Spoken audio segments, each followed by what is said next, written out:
তাহলে তারা কতটা ভয়ঙ্কর হয়ে উঠতে পারে।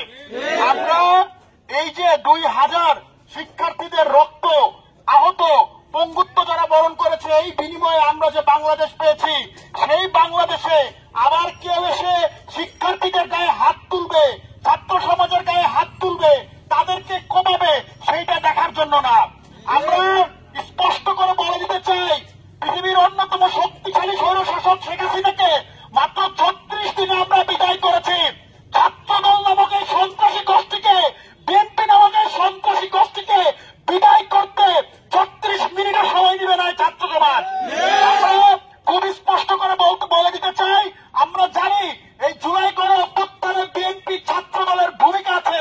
আমরা তাদেরকে মনে করিয়ে দিতে চাই, যে মিছিলে আপনারা একসাথে হয়ে লীগের বিরুদ্ধে লড়েছেন, সেটা ভুলে যাবেন না, ভুলে যাবেন না।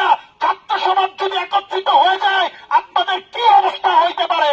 আমরা তাদেরকে জুলাইয়ের কথা স্মরণ করে বলে দিতে চাই, জুলাইকে ভুলে যান না, আগস্টকে ভুলে যান না, ছাত্র সমাজ থেকে বিচ্ছিন্ন হয়ে যান না। গণমানুষের রাজনীতি করেন, ছাত্র সমাজের পথে থাকেন, নতুন রাজনৈতিক বন্দোবস্তের পথে থাকেন।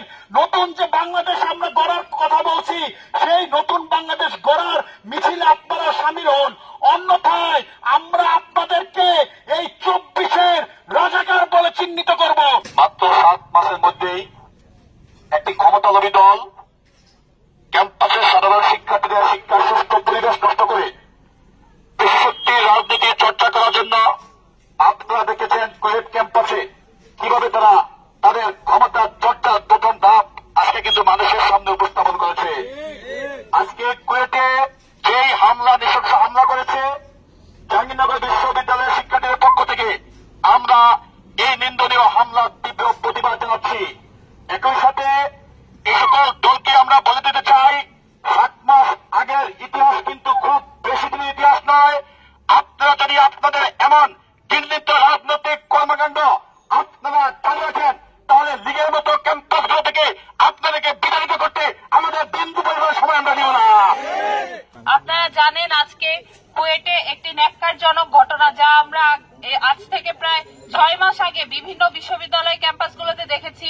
আজকেও ঠিক একই ঘটনার পুনরাবৃত্তি হয়েছে এবং একই কায়দায় আরেকটি গোষ্ঠী, অথবা আমরা যদি সরাসরি বলি স্পেসিফিক্যালি ছাত্র দল, আমাদের সাধারণ শিক্ষার্থী ভাই বোনদের উপরে কুয়েটে যে নারকীয় হামলা চালিয়েছে, সেই হামলার আমরা তীব্র নিন্দা জানাই এবং আমরা বর্তমান সরকারের কাছে এই হামলার বিচার দাবি করছি।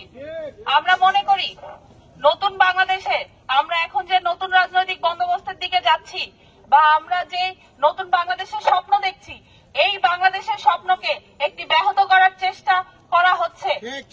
আমরা আমাদের জায়গা থেকে স্পষ্ট করে বলতে চাই, ছাত্রলীগের মতো সন্ত্রাসী কার্যক্রম